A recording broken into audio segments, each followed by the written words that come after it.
Oke, yang saya lihat pertama tadi ada ketetiatnya ya.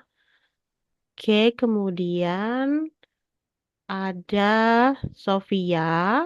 Oke, terus ada Cecilia Malo, lalu ada Oris, ada Arista, kemudian ada Sandra, ada Mikael Malo. Oke, ya. Ada Leonardo Slego, Leon, ada Ita, ada Ersin ya, walaupun tidak on cam, mungkin lagi di mana ya, saya tidak tahu. Tapi semoga kalau misalnya dari masih di perjalanan, semoga selamat ya, tiba di tujuan. Kalau masih di rumah, semoga bisa fokus untuk mengikuti perkuliahan saya hari ini. Oke, ya, saya akan melanjutkan dengan materi yang baru ya, materi baru. Kali ini lebih spesifik. Kalau kemarin kan kalian belajar tentang teori ya, teori-teori dari para ahli. Sekarang kita coba atau saya akan coba memberikan kalian materi yang berhubungan dengan pengajaran. Nah, di sini walaupun kalian istilahnya belum menjadi guru, belum berlatih juga untuk menjadi guru atau berlatih mengajar, tapi sekarang saya akan ya masih teori, teori mengajar yang akan saya berikan. Ya mungkin kalian nanti bisa simpan materi ini. Nanti kalian buka lagi ketika kalian sudah mulai praktek mengajar. Gitu ya. Oke, saya share screen dulu.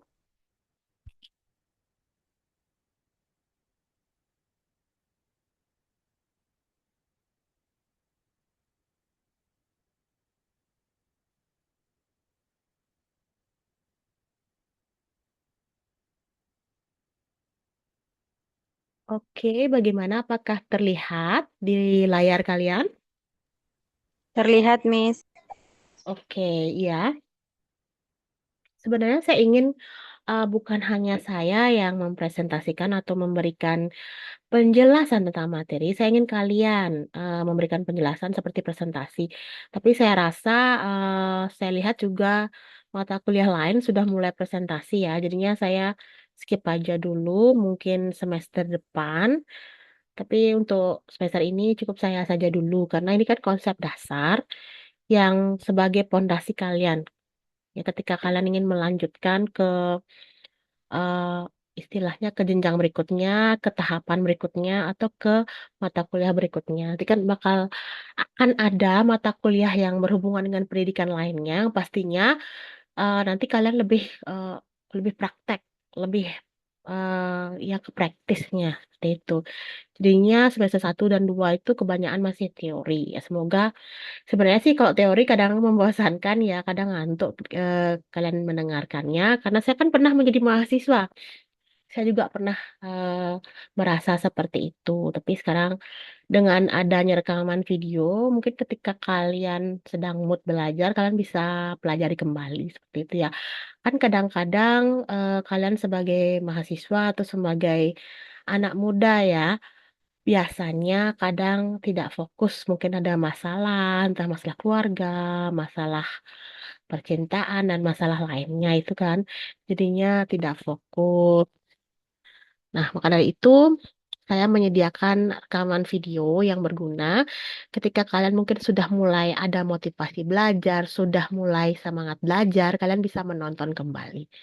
Dan pastinya rekaman video ini juga berguna bagi kalian yang mungkin tidak sempat mengikuti kelas saya, entah mungkin karena ada kesibukan seperti kerja atau sakit dan sebagainya. Oke, kita lanjut saja. Nah, di sini materi kita hari ini adalah tentang menguasai keterampilan dasar mengajar. Nah, masih dasar. Nah, ini perlu kalian tahu sebelum kalian praktek mengajar. Makanya harus bisa lah keterampilannya, harus paham bagaimana caranya mengajar. Kalau di sini dikatakan kunci menjadi pendidik yang efektif, inspiratif, dan berdampak bagi generasi penerus bangsa. Nah, efektif itu bagaimana? Yang pastinya ada tujuannya, ada fungsinya ya. Kemudian dan berguna. dan bisa digunakan dalam kehidupan sehari-hari itu pastinya.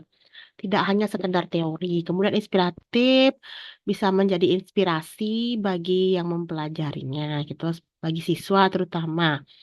Inspirasi di sini bisa dijadikan contoh, dijadikan istilahnya guide ya, dijadikan pedoman dan sebagainya. Dan pastinya harus berdampak bagi generasi penerus bangsa. Maksudnya ya sebagai generasi muda kalian mendapatkan manfaat setelah mempelajari atau setelah mengajarkan itu ya. Sebagai seorang guru, kalian mengajar, kalian kan pasti ingin ajaran kalian atau ilmu yang kalian berikan ke siswanya itu dapat berdampak atau memberikan efek yang baik bagi siswa. Ya, seperti itu. Oke. Nah, di sini mengapa keterampilan dasar mengajar itu penting? Nah, pastinya biasanya kalau belajar, pasti kebutuhannya penting nggak itu belajar itu? Penting penting nggak materi itu atau penting nggak ilmu itu? Kalau nggak penting, pasti kalian agak enggan untuk belajar. Itu. Maka dari ini, di sini mengapa sih keterampilan dasar itu, keterampilan dasar mengajar itu penting? Kalau nggak penting, nggak mungkin saya berikan. Pastinya begitu ya. Oke, kita cek. Nah, kualitas pembelajaran di kelas tidak hanya ditentukan oleh kurikulum, tetapi sangat bergantung pada kemampuan guru dalam menyampaikan materi secara efektif. Ya, jadi walaupun di sebuah sekolah itu kurikulum itu penting atau kurikulumnya bagus, kurikulum internasional, tapi kalau tidak didukung oleh guru yang kompeten atau guru yang berkualitas, itu sama saja hasilnya tidak bakal atau tidak akan memuaskan. Jadinya kurikulum yang bagus harus disertai atau didukung dengan SDM atau kualitas guru yang bagus juga. Maka nanti proses pembelajaran itu akan berjalan dengan efektif. Nah, di sini guru yang terampil mampu mengubah materi yang kompleks menjadi pengalaman belajar yang aktif, kontekstual, dan bermakna bagi setiap siswa. Nah, kebanyakan ya materi tentang belajar pembelajaran di sini ya, biasanya saya mengajak kalian untuk flashback atau kembali ke masa-masa kalian sekolah ya, eh biar kalian lebih istilahnya kena lah ya, maksudnya lebih mengenal, lebih dekat dengan kehidupan kalian. Makanya di sini saya punya pertanyaan. Nah, di sini kan dibilang kalau materi yang kompleks atau materi yang susah itu bisa intinya ya maksudnya di sini bisa mudah dimengerti siswa kalau gurunya itu memberikannya, maksudnya dia bisa mengubah materi yang sulit menjadi mudah. Nah, itu dimaksud dengan guru yang terampil. Ya, guru yang terampil itu di sini dikatakan guru yang bisa merubah materi yang kompleks atau materi yang sulit menjadi mudah. Nah, biasanya ini terjadi di pelajaran matematika ya. Biasanya matematika itu pasti dikenal dengan pelajaran yang sangat susah, rumit, kemudian pengajarnya atau gurunya terkenal galak, otoriter, dan sebagainya. Nah, di sini saya ingin bertanya atau ingin kalian sharing pengalaman kalian ketika kalian masih sekolah. Nah, itu pernah nggak kalian bertemu dengan guru atau punya guru yang misalnya ketika mengajar itu mudah dipahami. Pokoknya apapun yang dia ajarkan kalian mengerti, cepat paham. Kira-kira kalian punya nggak sosok guru? Mungkin waktu kalian sekolah waktu SD, SMP, SMA itu ada nggak guru yang seperti itu di sekolah kalian? Mungkin bisa sharing-sharing cerita. Saya ingin tahu apakah memang di sekolah kalian itu ada guru yang terampil. Nah, itu pertanyaan saya ya. Mungkin saya stop share dulu. Oke, saya ulangi lagi pertanyaannya, biar tidak saya aja yang cuap-cuap, cus Saya juga ingin kalian lebih aktif untuk ya speak up, ngomonglah setidaknya. Di sini kan pertanyaan saya itu, apakah kalian punya guru atau sosok guru yang ketika dia mengajar atau beliau mengajar itu uh, materi yang dia ajarkan mudah kalian pahami, kalian mengerti. Nah, kalian cukup sebutkan nama gurunya, nggak usah nama ya, guru mata pelajaran apa, kemudian apa materi yang masih kalian ingat sampai sekarang dan kalian paham. Nah, itu dia. Gurunya itu siapa, mata pelajarannya apa, kemudian waktu itu mengajar materi apa. Nah, coba diingat-ingat, mungkin saya kasih waktu, nggak usah lama-lama ya, mungkin 1 menit ya, untuk kembali berpikir, bukan berpikir sih, kembali mengingat, kembali ke masa lalu ketika kalian masih sekolah, ya. Kira-kira punya nggak guru yang seperti itu? Yang gurunya, wih, saya senang sekali belajar sama guru ini. Gampang dimengerti. Terus pelajarannya atau materinya nempel di kepala saya. Pokoknya saya senang sekali. Ingat ya, ini bukan karena gurunya cantik atau gurunya ganteng. Kemudian kalian, ya istilahnya sugesti kalian ketika melihat gurunya ganteng atau cantik. Oh, saya paham. Bukan seperti itu ya. Jangan melihat dari penampilannya, tapi lihat bagaimana guru tersebut mengajar. Yuk, silahkan. Time is yours. Waktunya. Saya berikan waktu untuk kalian. Silahkan. Tidak usah panjang-panjang. Ya, silahkan raise your hand, angkat tangannya. Kemudian disampaikan guru mata pelajaran apa, kemudian materi apa yang diberikan. Seperti itu. Oke. Ya, silahkan lihatnya.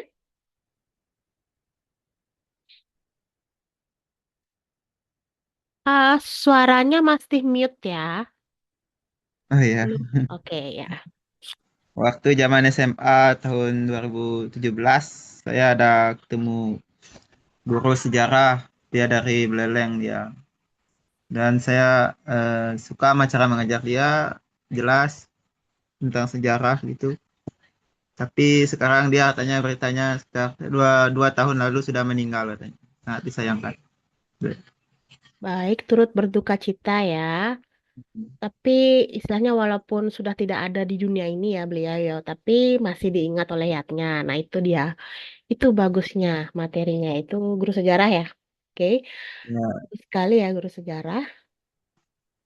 Oke, berarti memang karena materinya bagus, cara mengajarnya bagus, jadinya mudah diingat.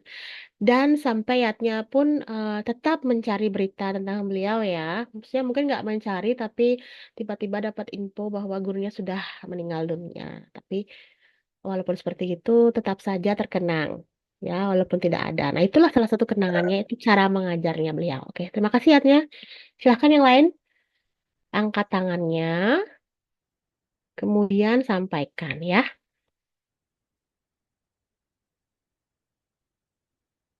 Yuk, siapa?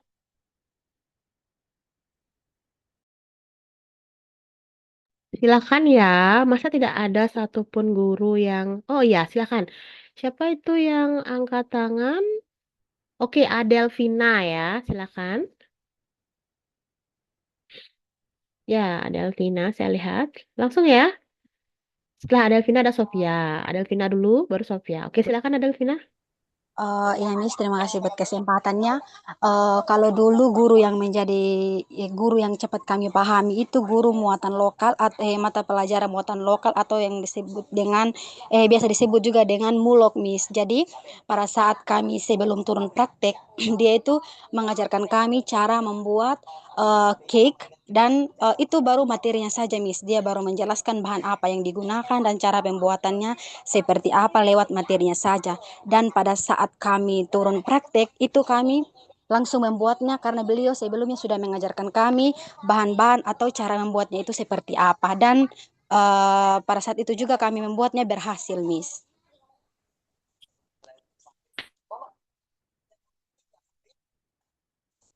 Sorry ya Adelvina ya, tadi suara saya mute. Oke, tadi guru muatan lokal ya, diajarkan untuk memasak ya, membuat kue ya, apa ya, ya Iya, seperti itu. Miss. Iya, betul. Nah, mungkin awalnya kan tidak langsung praktek ya, diberikan teori Iya, caranya ya, teori. tapi Betul. hanya dengan sekali diberitahu atau diajarkan caranya, terus ketika praktek langsung bisa.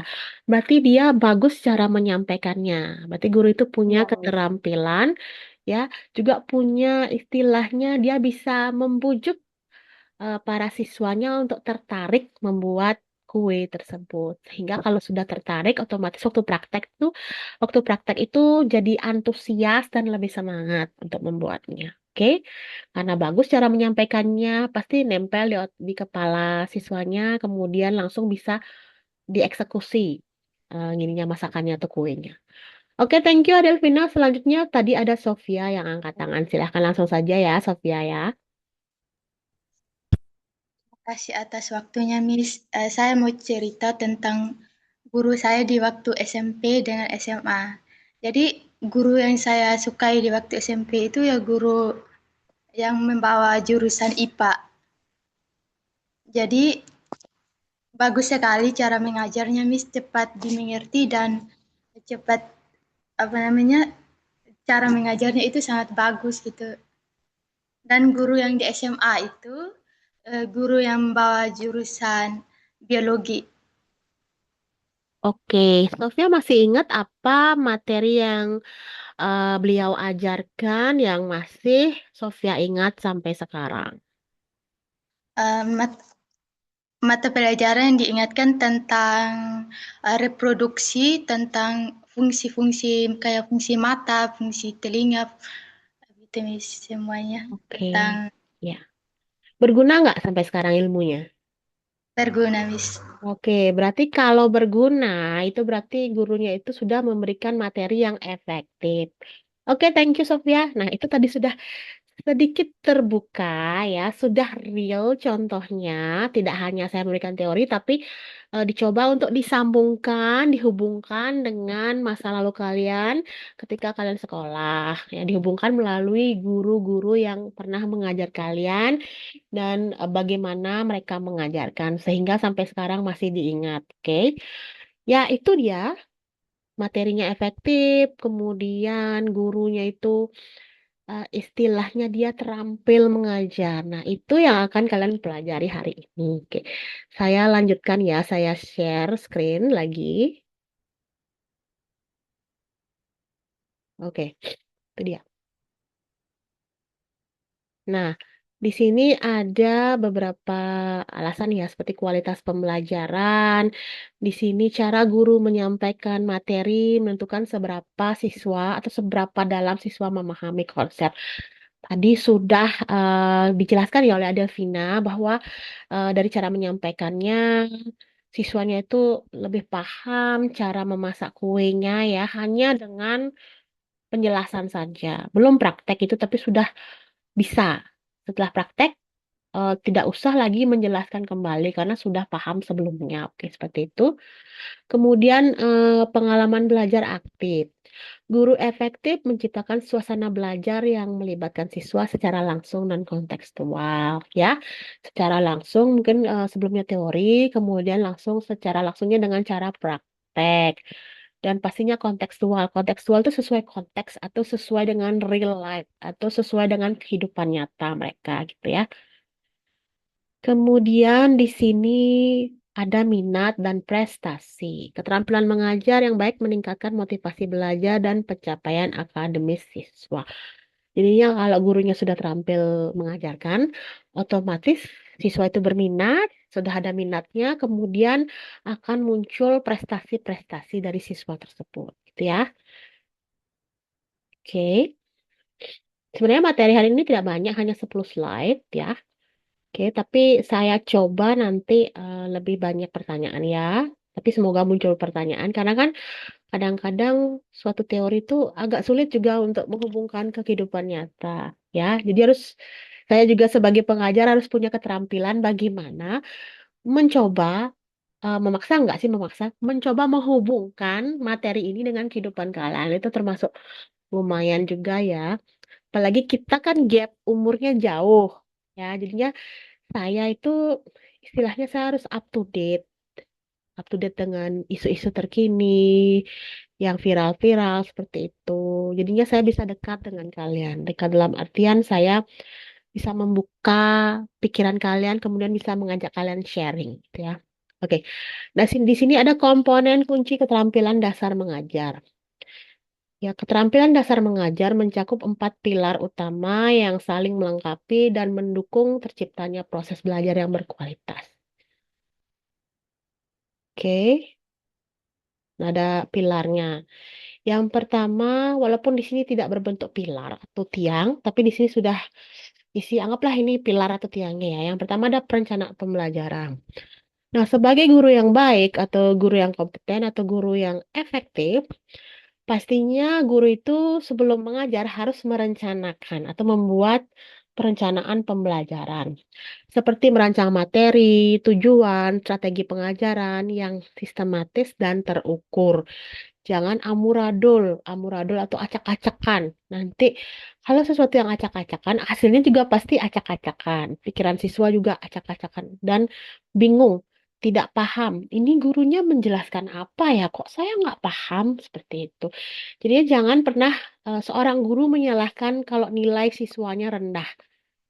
Harus refleksi diri guru. Mungkin saja materinya terlalu berat atau materinya tidak terstruktur, tidak terorganize, tidak rapi. Jadinya siswanya juga berpikirnya tidak secara sistematis seperti itu. Jadi harus tertata dia.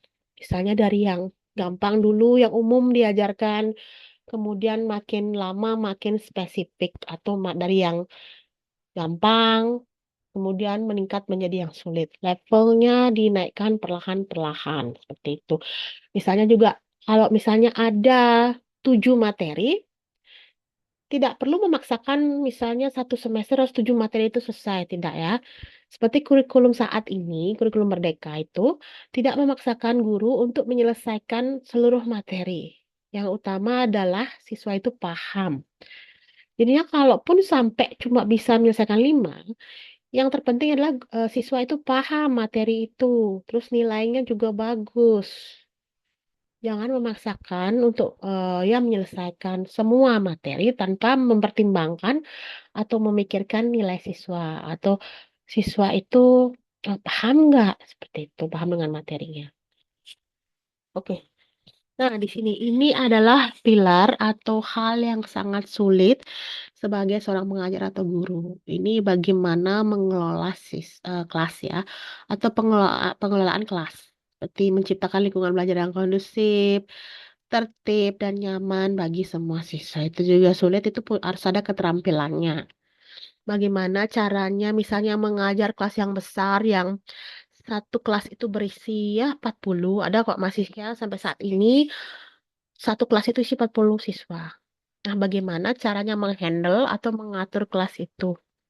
Karena kan siswanya macam-macam karakteristiknya. Ada yang suka ribut, ada yang suka berkelahi, ya ada yang nggak mau belajar, seperti itu. Ada yang pendiam dan sebagainya. Bagaimana caranya mengatur orang-orang tersebut? Hal yang paling sulit di dunia ini adalah mengatur orang, itu yang paling sulit. Makanya kalau kalian menjadi leader atau menjadi ketua, itu yang sulit itulah mengatur orang. Karena bukan hanya mengatur posisinya, tapi juga kita harus mengatur perasaannya. Ya, mungkin nanti kalau kalian jadi guru atau yang paling kecil ya menjadi korti atau ketua kelas seperti itu.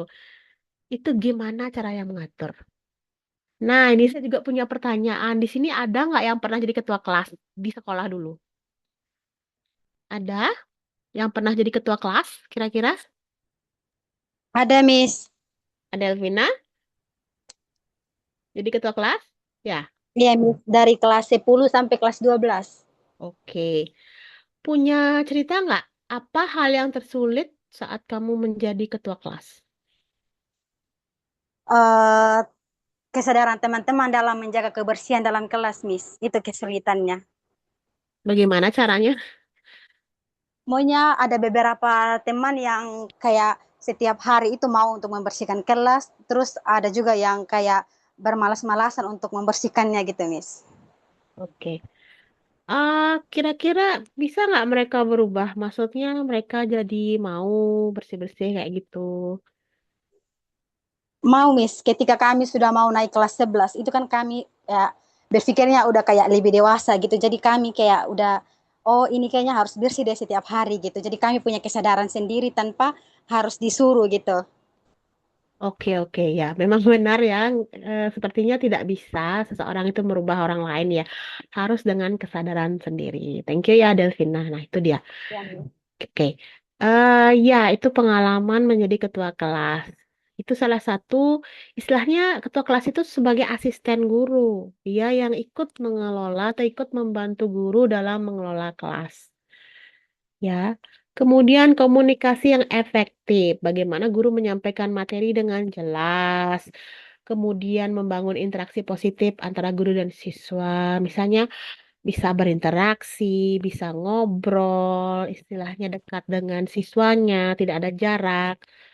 Tetap sih ada jarak, soalnya kadang-kadang ada terlalu dekat ya antara siswa dan guru. Kadang-kadang eh, siswanya itu remeh dia karena terlalu dianggap teman seperti itu. Jadinya kadang-kadang menganggap apa yang diajarkan guru itu sepele atau bagaimana ya karena dipikir seumuran seperti itu. Hal ini terjadi ketika guru muda itu mengajar siswa SMA. Kadang-kadang istilahnya guru itu karena mungkin dari segi tingginya hampir sama atau lebih pendek, kemudian siswanya jadi meremehkan. Kadang-kadang istilahnya merayu, apalagi gurunya cantik ya, yang siswa cowok-cowok itu biasanya merayu gurunya gitu, atau tidak memandang gurunya sebagai seorang guru, tapi seorang wanita.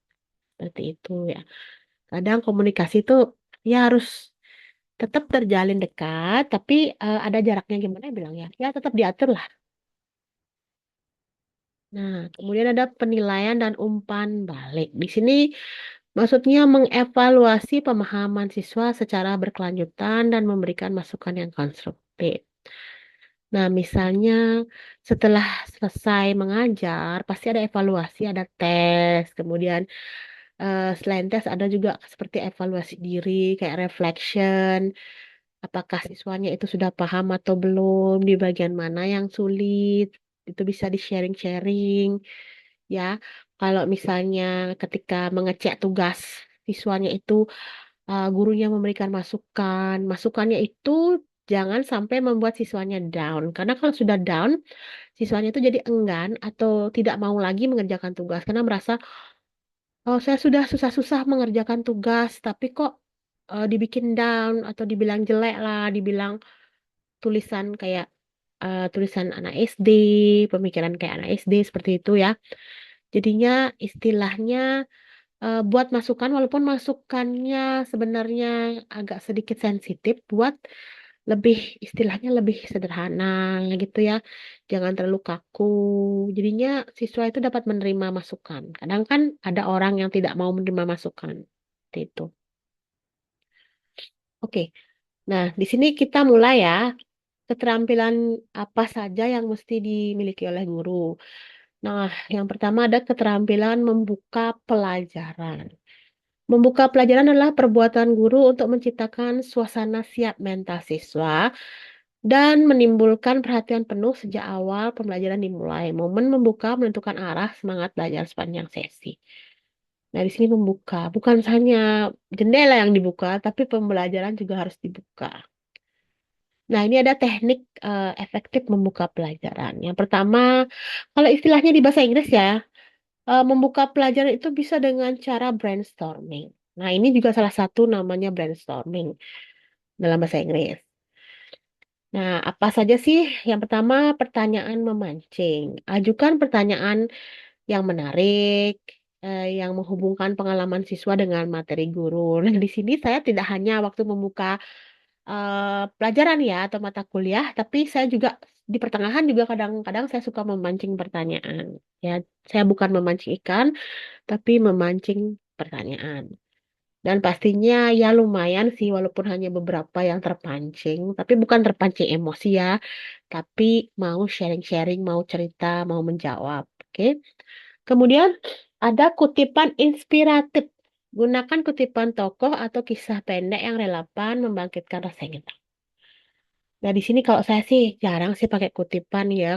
Saya bukan orang yang istilahnya puitis atau sastrawan sebagainya. Paling saya sukanya bercerita, kisah pendek, pengalaman orang itu saya ceritakan. Tapi kadang-kadang saya takut kebablasan karena saya punya guru dulu suka sekali cerita. Kalau misalnya 1 jam pelajaran itu dihabiskan untuk cerita, cerita tentang pengalaman dia, tentang kehidupannya dia, seperti itu.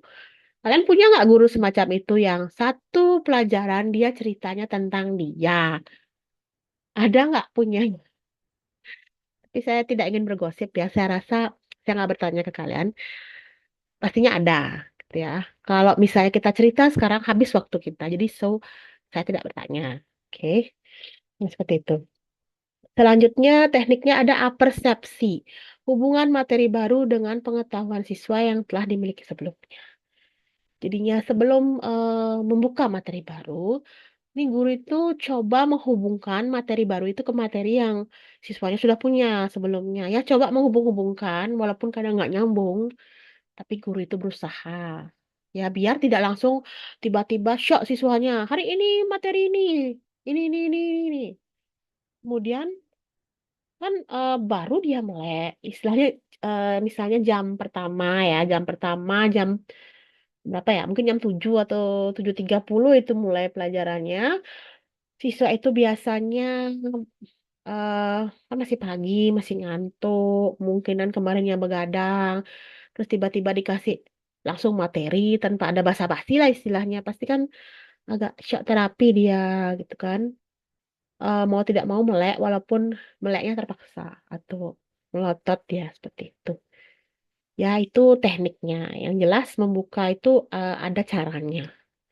Jangan membuka langsung memberi materi baru, itu tidak bagus. Ya, semoga saya enggak ya.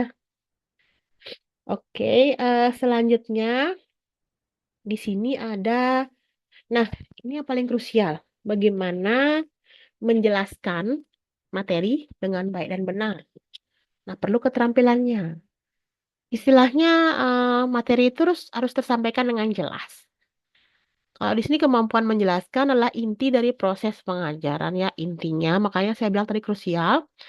Penjelasan yang baik bukan sekedar menyampaikan fakta, melainkan membangun pemahaman yang mendalam dan bermakna pada diri siswa. Semuanya bermakna. Kok dari beberapa minggu lalu pasti saya ada yang saya sampaikan bermakna. Kemudian di sini seperti apa keterampilannya ya? Pertama, menyajikan sistematis atau penyajian materinya itu sistematis dan logis. Jadi materi disampaikan secara runtut dari konsep yang sederhana, lebih kompleks ya, dari yang umum ke khusus, dari yang gampang ke susah.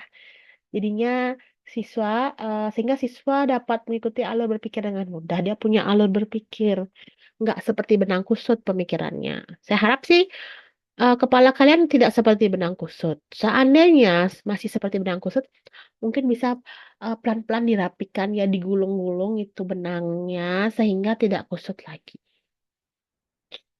Oke, di sini bahasa yang digunakan harus mudah dipahami. Gunakan kosakata yang sesuai dengan tingkat perkembangan kognitif siswa, hindari jargon teknis tanpa penjelasan yang memadai. Nah, kadang-kadang kan gurunya brilian sekali, gurunya cerdas, pintar, kemudian diberikan istilah-istilah yang sampai siswa itu mengenitkan les.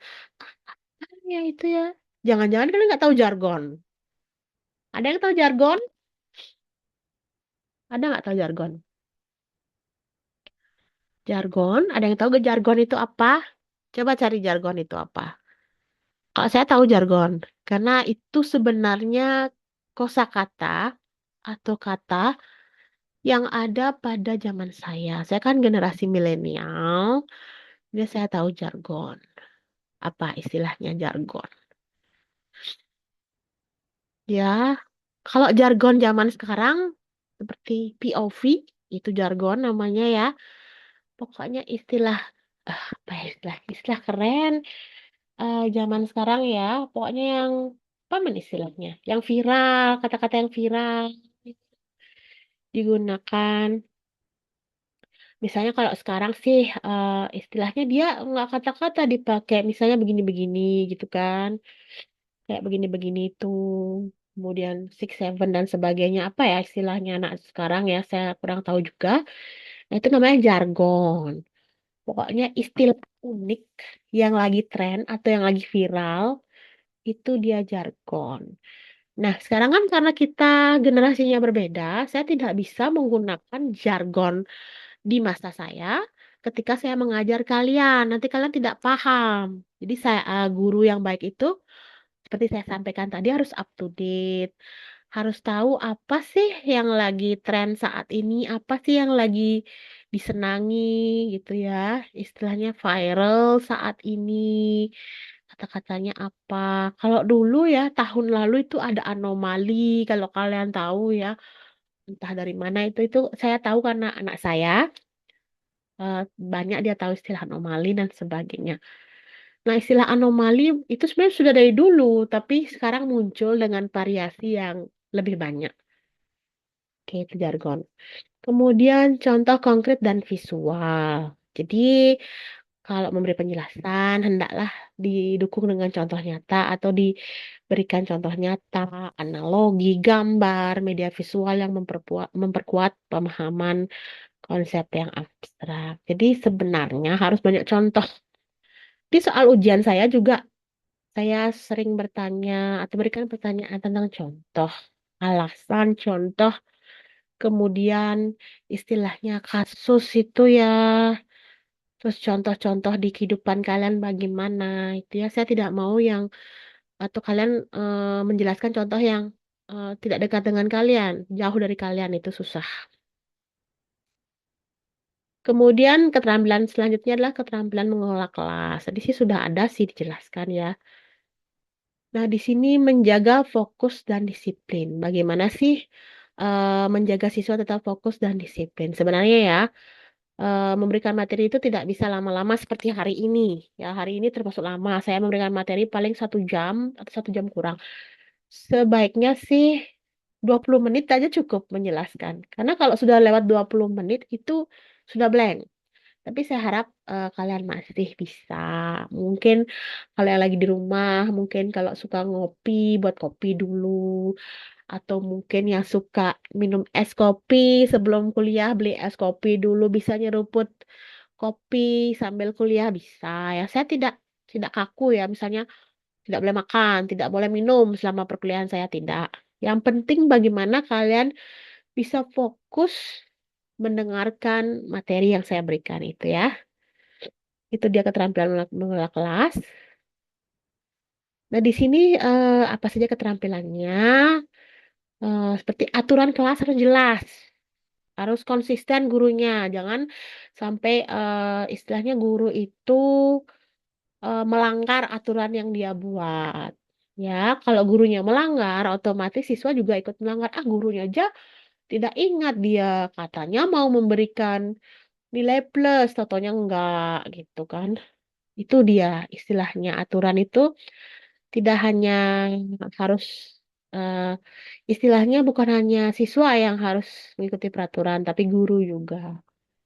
Kemudian penguatan positif, diberikan penguatan, ya apresiasi, misalnya dia sudah berperilaku baik, kemudian membantu teman-temannya, mau bekerja sama, seperti itu. Kalau sudah seperti itu dikasih penguatan positif, ya. Kemudian mengatasi gangguan efektif. Tangani perilaku yang mengganggu dengan tenang, tegas, tanpa menghentikan alur pembelajaran. Nah, misalnya tiba-tiba ya di kelas saat saat pembelajaran, tiba-tiba ada siswa yang berkelahi. Nah, bagaimana caranya menghentikan perkelahian tapi dengan tenang, terus tegas, kemudian gurunya memberikan solusi biar mereka tidak berkelahi lagi tanpa harus mengorbankan jam kelas. Bagaimana itu? Ada pendekatan preventif, yang lebih efektif daripada reaktif. Intinya kalau misalnya ada kekerasan, jangan dilawan dengan kekerasan, harus dengan kelembutan. Keras sama keras hancur jadinya. Kayak itu. Selanjutnya ada keterampilan bertanya. Nah, ini kalau saya lihat sih kalian sudah bagus. Kalian sudah mulai bertanya di akhir kelas saya, itu sangat bagus. Jadi tidak hanya kalian yang saya tanya, kalian juga bertanya kepada saya. Saya sangat senang. Walaupun mungkin tidak semua yang kalian tanya bisa saya jawab atau jawaban saya memenuhi pertanyaan kalian atau memenuhi keinginan kalian itu. Belum tentu ya. Oh iya, bisa dilihat ya gambar ini. Entah kenapa matanya, bola matanya ada dua. Kalau kalian memperhatikan, saya kadang-kadang random ya. Tiba-tiba saya memperhatikan gambar, kok kayaknya bola matanya dua. Maksudnya memang dua, empat jadinya. Satu mata itu dua bola matanya ya. Kalau kalian masih fokus, pasti melihat. Oke. Nah, kita lanjut ini keterampilan bertanya. Bagaimana siswa itu bisa berpikir kritis, kemudian punya pertanyaan yang menarik, ya. Pertanyaan yang dirancang dengan baik adalah alat paling ampuh untuk mengaktifkan pemikiran tingkat tinggi siswa. Guru yang terampil bertanya mampu mendorong siswa menganalisis, mengevaluasi, dan mencipta bukan sekadar menyatakan. Nah, di sini guru yang bertanya masih ya, tapi kalau di kelas saya ingin kalian yang lebih banyak bertanya. Oke. Nah, apa saja keterampilannya? Yang pertama ada rancang pertanyaan berkualitas. Ya, misalnya pertanyaan yang bisa merangsang siswa untuk lebih bereksplorasi idenya mereka, lebih mengemukakan ide, terus jawaban yang eh, diminta bukan hanya ya atau tidak ya, harus ada. Misalnya kayak tadi saya minta siswa untuk bercerita, minta mahasiswa untuk menceritakan kisah mereka, pengalaman mereka, itu kan jawabannya bukan ya atau tidak. Kemudian pastinya harus memberikan waktu berpikir. Jangan misalnya pertanyaannya sekarang, kemudian harus segera dijawab. Ya, kasih mereka berpikir dulu siswanya. Di sebagai guru harus ya bersabarlah, bersabar menunggu jawaban.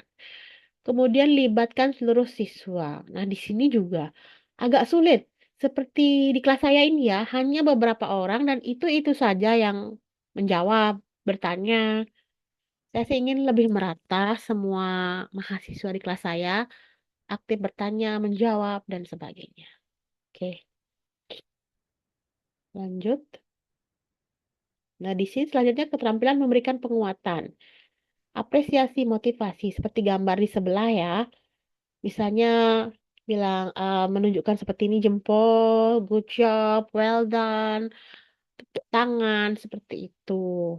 Ya, seperti apresiasi atas usaha, ya, mengakui semua pencapaian siswa sekecil apapun.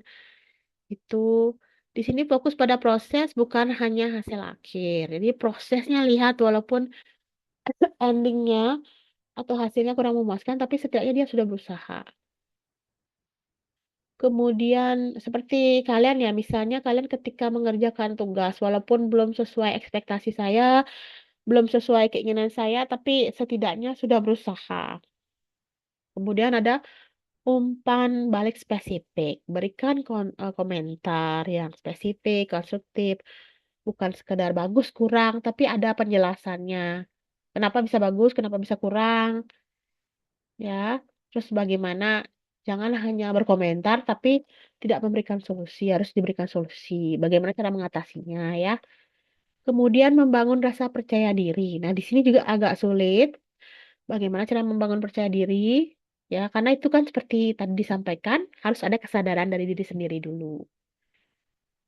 Oke, kemudian, oke, lanjut. Di sini yang terakhir, keterampilan menutup pelajaran. Kalau tadi membuka, sekarang menutup. Dengan cara merangkum dan merefleksikan. Tadi saya sudah menyebutkan refleksi. Nah, menutup pelajaran bukan sekedar mengakhiri kelas. Sekian dan terima kasih. Kelas kita akhiri sampai di sini, bukan? Tapi itu momen penting untuk mengkonsolidasikan pemahaman, merefleksikan pengalaman belajar, dan membangun jembatan menuju sesi berikutnya.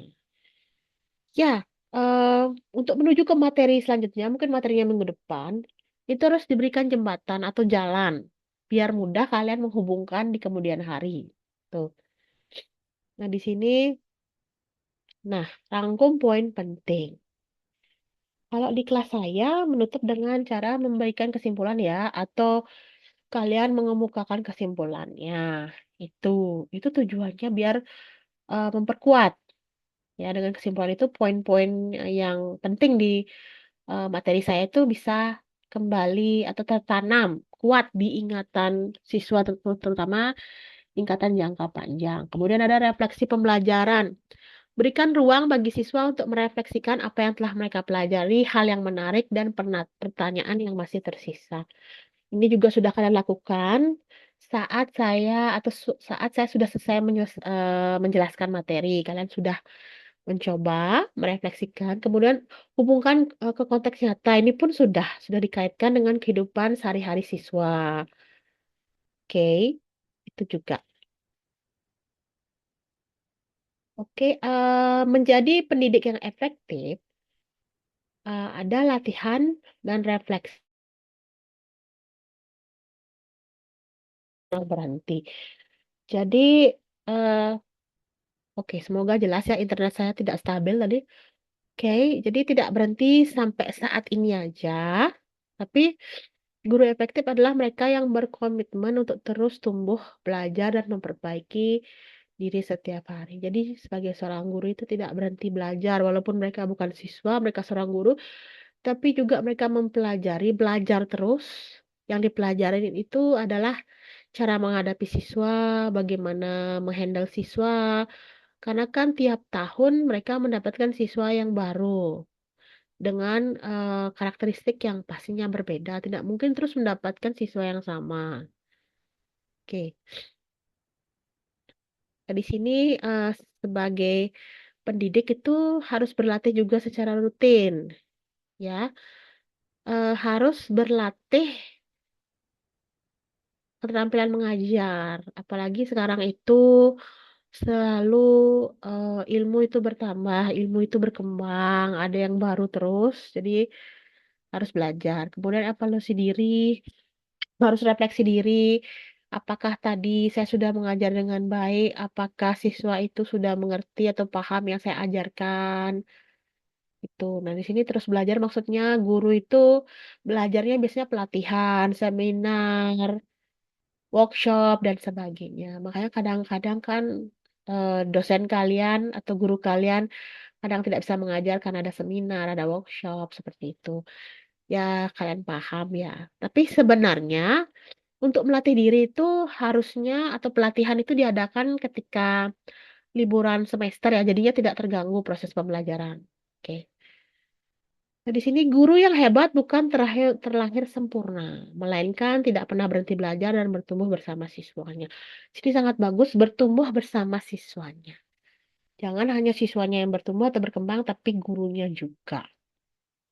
Oke, itu penutup ya. Jadinya kalian jangan berpikir bahwa guru itu sempurna. Istilahnya, kalau saya mengutip, nobody's perfect. Tidak ada orang yang sempurna di dunia ini. Pasti ada celah, ada flaws-nya. Tidak mungkin ada yang flawless. Tidak ada yang sangat sempurna itu tidak ada. Ya.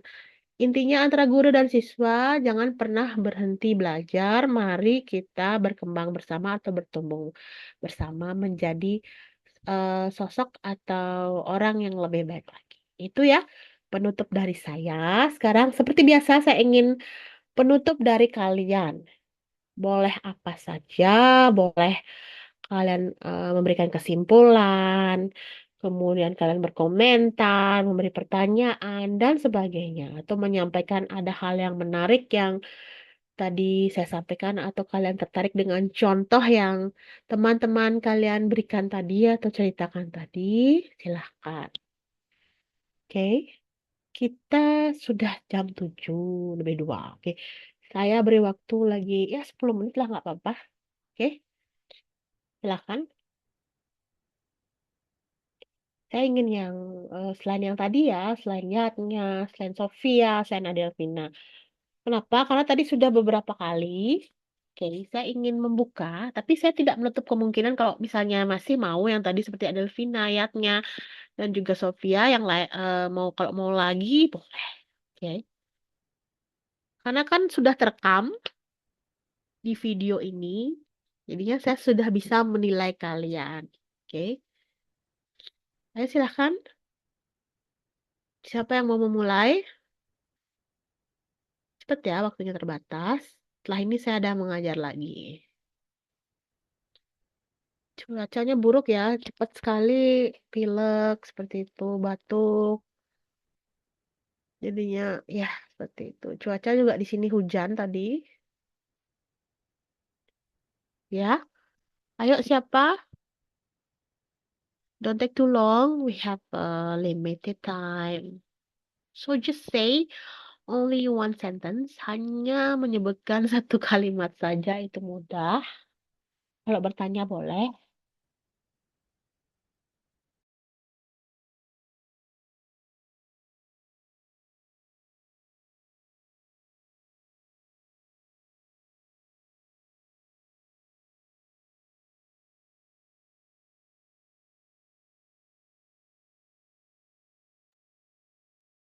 Oke ya, Sandra, silakan.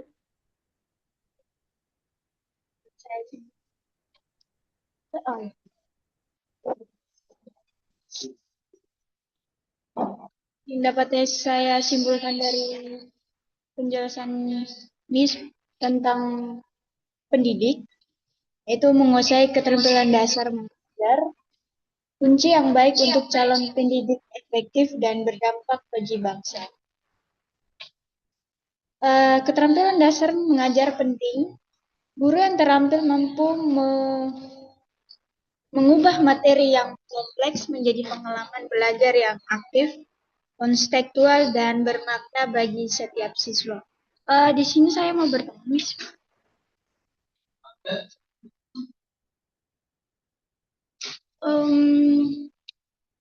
Pengalaman dulu pas di sekolah ada seorang guru muda yang baru mengajar.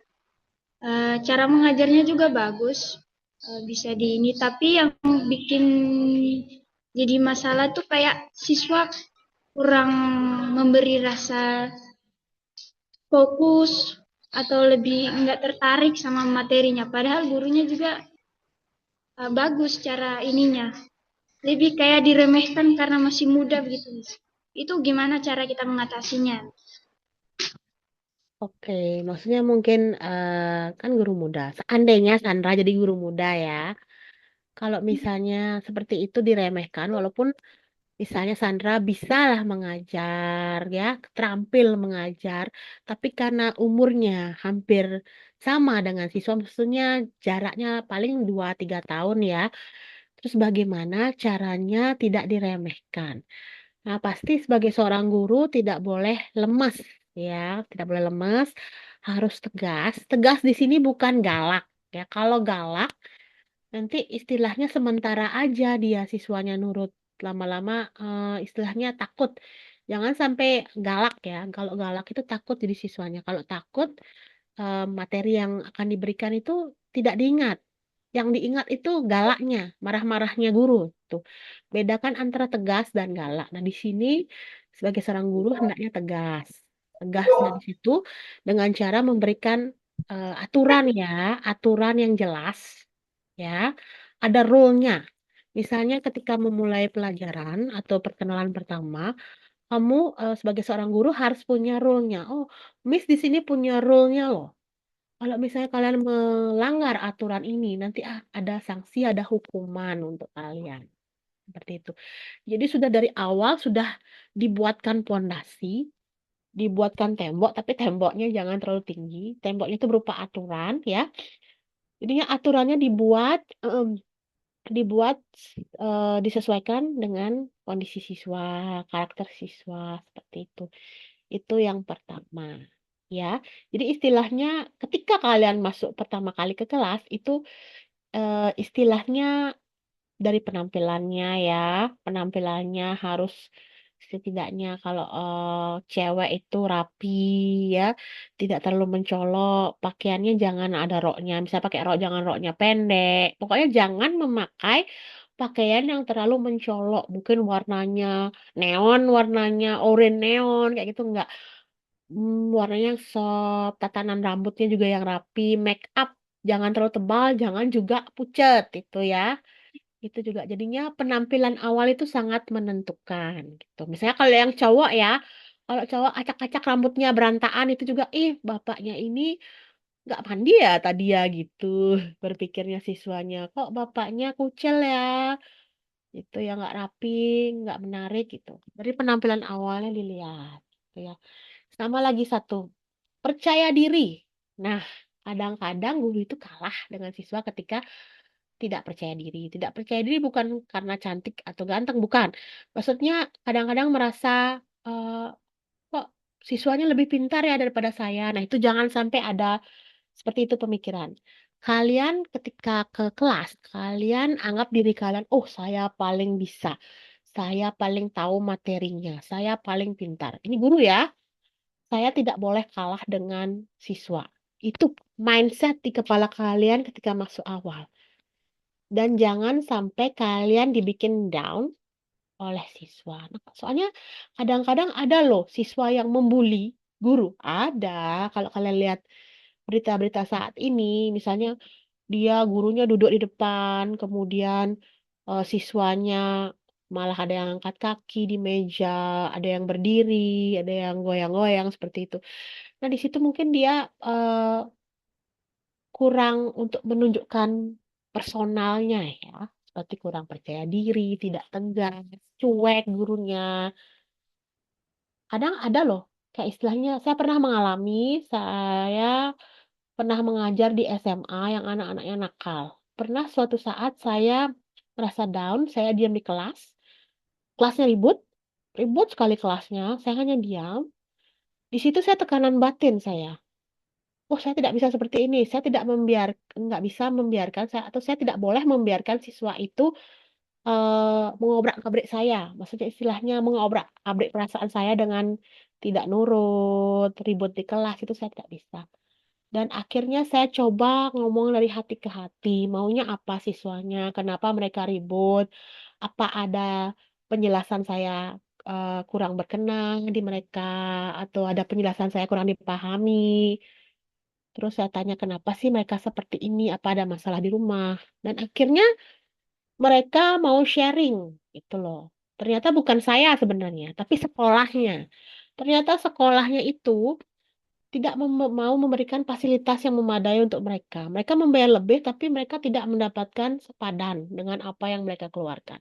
Jadi dipikir guru-gurunya itu dapat banyak uang ya, ternyata tidak. Tidak. Ternyata sekolahnya yang memang tidak bagus atau manajemennya tidak bagus. Sehingga guru-gurunya yang istilahnya dibully gitu, dianggap gurunya yang mengambil uang. Pokoknya intinya siswa itu nakal, ribut itu pasti ada alasannya. Mungkin karena tadi fasilitas sekolahnya tidak bagus, tidak sesuai dengan ekspektasi mereka, atau mereka punya problem di rumah. Mungkin anak nakal gitu ya, anak broken home seperti itu. Ya, itu sih jawaban dari saya ya. Semoga bisa masuk di hati dari Sandra. Oke. Thank you ya Sandra ya. Ada lagi kira-kira? Cukup? Oke. Ya, terima kasih Sandra ya sudah memberikan pertanyaan. Sekarang mungkin yang lain ada yang mau bertanya. Bertanya boleh, memberikan komentar atau memberikan kesimpulan. Tadi sudah komplit ya, memberikan kesimpulan juga, kemudian memberi pertanyaan juga. Cukup menarik ya, hubungan antara siswa dan guru. Kayak istilahnya antara benci, tapi kadang kalau sudah selesai sekolah ngangenin, bikin kangen gitu. Ya, silahkan lagi. Siapa lagi? Sampaikan Selamat kesimpulannya. malam. Ya, silahkan. Siapa ya? Ersin? Selamat Gimana? malam. Oh, Ratna. Ya, silakan. Saya ingin bertanya dari komponen kunci keterampilan dasar mengajar yang dari pengelolaan kelas.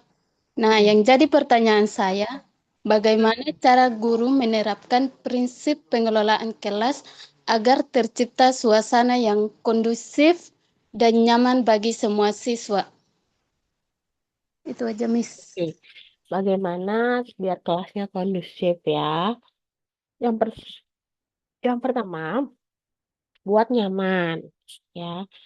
Dengan cara mungkin posisi duduknya ya, kemudian kursinya nyaman, tidak duduk berdesakan itu dulu. Kemudian sirkulasi udaranya bagus, misalnya tidak terlalu panas, tidak terlalu dingin itu dulu ya. Istilahnya kelasnya dulu dibuat nyaman. Kemudian eh, hati mereka dibuat nyaman dengan aktivitas kelas yang menarik, penjelasan gurunya mudah dipahami. Ya, kalau sudah senang dengan gurunya, ngerti materinya, otomatis mereka nyaman dan betah di kelas. Itu dia ya.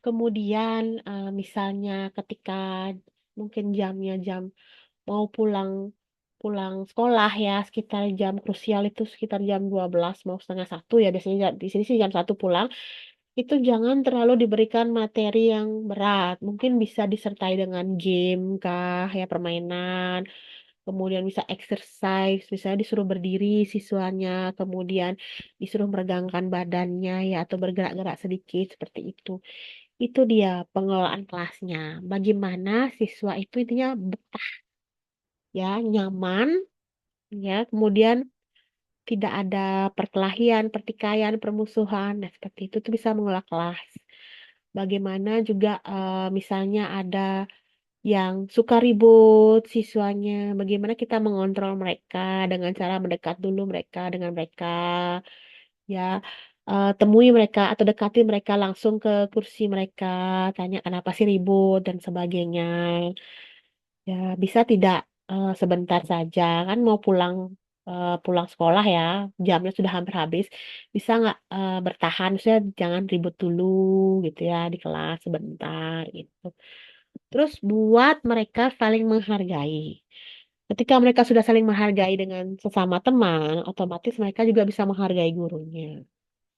Nah, begitu cara mengolah kelas itu dari POV saya atau dari point of view saya. Mungkin akan berbeda kalau misalnya Ratnawati bertanya dengan dosen lain itu, mereka itu punya cara tersendiri mengelola. Tapi kalau tadi itu cara mengelola kelas secara umum. Oke, itu ya, Ratna. Thank you. Ya, oke. Ya, ada lagi. Waktu kita sudah 7.15 ya. Sudah cukup lama. Mungkin lagi satu orang kalau ada, silahkan. Kalau sudah satu orang, kita bisa tutup kelasnya. Biar tiga ya, tidak dua. Sebenarnya sih harusnya semua. Cuma bagusnya tadi banyak yang bertanya. Oke, keren ya kalian ya. Kalian sudah punya satu keterampilan sebagai seorang guru, yaitu keterampilan bertanya. Oke, di sini awalnya. Mungkin sekarang jadi mahasiswa, mungkin next time jadi guru. Jadi ketika kalian sudah jadi guru, kalian punya keterampilan bertanya. Oke, keterampilan bertanya tadi sudah bagus ya. Mencoba menghubungkan antara materi dengan kehidupan sehari-hari atau dunia nyatanya. Oke, ada lagi kira-kira? Ya, adakah? Atau cukup? Coba kalau memang cukup, tolong bersuara. Cukup, Miss, gitu. Sudah, Miss, gitu. Atau masih ada lagi satu? Oke, saya masih membuka kesempatan, ya. Yuk, saya tunggu. Masih ada atau bilang cukup? Saya Miss. Oke, ya, Sofia, silakan. Lagi satu ya. Ya Miss. Yang saya simpulkan dari mata kuliah saat ini, itu keterampilan bertanya sangat penting untuk memicu pemikiran kritis karena otak kita bisa keluar dari zona nyaman. Terima kasih, Miss. Ya, mungkin nanti ya minggu depan ya saya ingin coba melatih keterampilan bertanya kalian. Kalian boleh bertanya apa dengan sesama teman, oke? Misalnya saya akan memberikan materi, saya memberikan PowerPoint ke kalian. Nah, kalian mencoba bertanya dengan teman kalian. Apakah mereka bisa menjawab? Seperti itu. Tapi bukan poinnya bisa menjawab ya, tapi bagaimana pertanyaan kalian itu bisa membuat mereka penasaran, membuat mereka, kok saya penasaran ya jawabannya, membuat mereka mencari jawabannya, entah mencari di buku, di internet, di Google, di Gemini, di Gemini, atau di ChatGPT dan sebagainya, atau yang ada istilahnya Dola dan sebagainya itu. Dari situ ya bisa tertarik untuk menjawab pertanyaan bagaimana kalian bisa punya keterampilan biar orang yang menjawab itu bertanya-tanya, punya penasaran. Tuh. Delvina, ada apa ya? You want to say something? Oke. Ya, terima kasih tadi Sofia dan yang lainnya yang Ratna, kemudian tadi Sandra sudah bertanya dan juga memberikan kesimpulan. Itu sangat berguna bagi saya, itu sebagai refleksi untuk saya bagaimana ke depannya, apakah pembelajarannya sudah baik, sudah efektif, oke, atau sudah berdampak. Oke. Saya rasa sekian untuk hari ini. Terima kasih sudah join. Sebentar lagi saya akan mengirimkan absensi. Semoga kalian sudah mengcapture atau screenshot kalian ya, diri kalian dengan materi yang saya berikan. Oke. Saya stop record ya.